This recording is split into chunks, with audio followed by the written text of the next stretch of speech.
kauhiki lo lasi, e kauhiki lo tau anunga, e kauhiki ariki lo mafi i le astakasi lo kukauri. Malo ariki ki koloa furi ke anga sori ki lo kumauri le astakasi. Tari e ariki e ke pati, ka kaunoko yo taha, ti kau anga maua ye fia. E kau anga maua ye makeke, o ia ariki kau whakpeta i lasi i le usfo lele, lau anga whaktasi iau mo whetai na mo tunga are, te kau au ariki o ato lasiro, o viki ariki lo ingo ai le usfo o le na ariki la whakviki, la ato lasio e piki tio vae i siwa paustesu. Amen. Amen. Mai vetai tunga, mo gato sa vai la papalari. Mai vai, como aqui é a pessoa da papalari. Então, quando conseguir a mão, o outro na banha, vai na tutor, com tutor. E na goto, tudo criança, o goto como tinha, o fai peni nem ao, criança, vai goto tudo tomo, e é tudo. O fai tangata, o sao me mat. E que goto momori, e é tua, o goto como tinha, o fai peni ao, al mau. Tali ele se mau aloa, yang sala, se pule que goto, tali ele se goto no nofo de lao, vai de clasia. Oia, betou ang sala, roa tali ele se tou no nofo de lao, vai de clasia, de ai. Ele se goto iloa, ka goto, tu goto, e tausi, se tasi, o whakalongo ke te ia. E kotou popula ki te ia, e kotou whakalongo ki ai. E kile ang sala, le ia e taki ia, ki le mati. E kile whakalongo, le ia e taki ia, le whaitotonu. Rai ke tuku, whakawhetai, i le atua, tarie, i le oki, rokotou popula, ki le ang sala. Rokotou whakalongo, ki le loto, ki le kura, o le akonaki le ia, na tuku atu, le kotou. Ua oki kotou, ki le whakalau atea, me le ang sala. Ua kotou li diu, o popula, i whaitotou. Ua ia patai na tunga ani singa vaina, pati paulo ni, tu lau atea, me le ang sala. Ua hane ariki, tō maua kasia i ora ariki te mileni. Tō lau atea, me popula lan tō io kōnua. Ua hane ariki whanau atea tātou i usuleni. Tō lau atea, me le ang sala. Ua ia patai na tunga ani, ngā vaina whakamake tātou le usuleni. Ua ia kato kua tino, kua kato mōri kia rika. Tu katoa tō loko kia. Le aua nā tō mōri kia sala. Ua ia le usuleni kia ngā le Paulo, mga pipasa, mga bayan nga rin itong pakalaw mo kita ko. Ngayon na, ang isang mga bayan nga, hindi mga magkakabli, hindi pa pala yung pinili. Ang mga ikaw pa ikaw naman, kung hindi pa pa. Tapos mo. Ang mga mas-mas, yung sinilin, so, ang pinipikuat, panin mo din, ang pinipikuat ko, ang sarap. Ngunit ako, kung yung pagpanin sa kayo kung isa yung gano'n sila niyo, ito po, ang napaparin niyo, ito po, usul pakitaan sa kuya, na kaya usul ka ito, mumuli lo ito, mumuli lo chino, ito po yung ito. Amen. Ito ito mo ito pakitaan, yung susuko mo ito po. Amen. Amen. Nato susuko ito, ito susuko ito.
tamana nga mga liyon, manawala pa. Kuuli hindi kau kukuwat namin ko. Kukuwat mo ako dito na sa kita mo pamalo. Malo kumauli, malo kumauli na di anak ko sa tama siya. Kaya tamana la ko awon. Hindi la ko ko. Kabi do minito wala ka nga sa pagsasabi. Ipang makikita mo wala sa iyo. Amen. Linala ko kita la pamalo mo mauli mo Sensiko yung pagmamahal. Amen. Tama-nama mati-mati. Kukulian namin kay dari iya pangkiliki na itaw siya. Dari kokol ko tupu ang ni apuri. Dari ilalani ilitere ko ni apuri sa mga oy kebiti na ugon. Tama na ipapapitaya ipapamalo.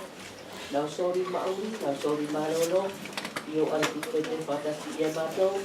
Tumuto ang aris ka lang ang ipon. Tama naman daw pagkiliki tayo kokol at tuwan mauli.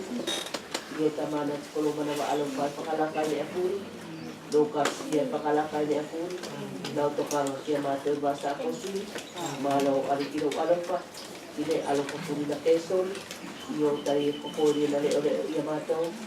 Daw pa Yamato yung lima.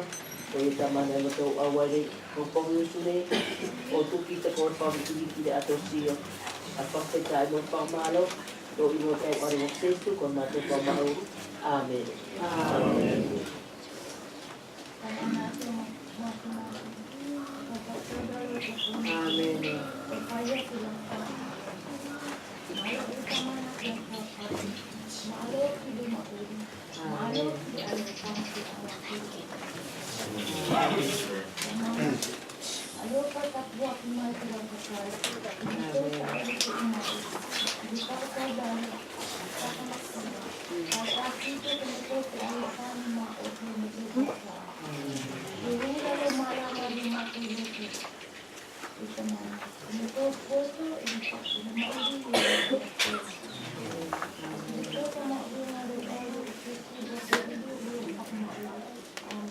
Amen.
mafu.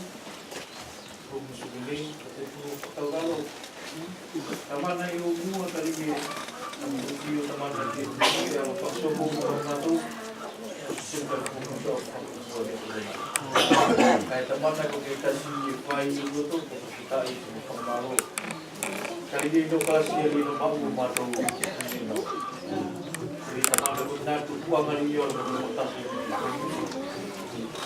Ito ang awig niya ko eh. Ako hindi nalo pagkamati. Ako hindi yan ako. Sila ito ituwa. Ruwal pagkamati. Taman na mga pagmalaw. Kita ko hindi ko masuk pagmalaw. Amen. Alors, Carmel, merci Seigneur de donner la vie ce matin, Seigneur. Merci pour toute bonne chose que tu nous donnes pour ce jour. Merci pour ta parole, Seigneur, qui nous fortifie. Merci Seigneur de nous avoir gardé, Seigneur, pour toutes choses qui est passé, Seigneur. Et merci pour toutes les choses, Seigneur. Amen. Amen.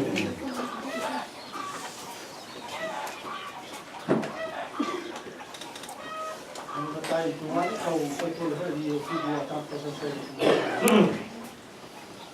Mana mahu aku sendiri, saya untuk buat dua kata selesai itu sendiri. Saya kalau pasal kita mahu itu kita malam, ini mula forfora itu sendiri, itu dua kata itu perlu ada. Ini faya itu dua forfora kita itu epalea itu itu. Kalau kapu pun kain alih ini pas marah kapu jadi. Watu wa mtofa itola ile ngose suklomate foma uji. Amen. Amen.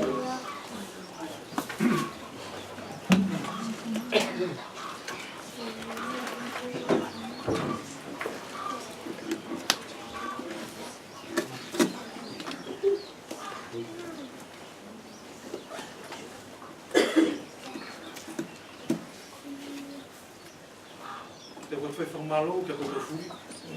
Bonjour à tous.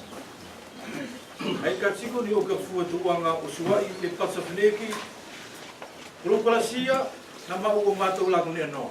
Dans les chants que nous venons de chanter, il était dit, ta grâce nous a trouvés, nous qui n'étions rien. Ska ola pe pea no tolo to ni ri tuanga o suai. Je ne sais pas si nos cœurs étaient d'accord avec ce que nous avons chanté, Sada poto tio kupuana kupu fumaria. mais ce sont des paroles magnifiques. Ari ia to tio ri lo mo ta to ni peveni. Kana alo fala tu wa pitato. Bien que nous soyons des gens mauvais, Dieu nous a aimés. Pitola si tu longo tu masau tu mau i tatou.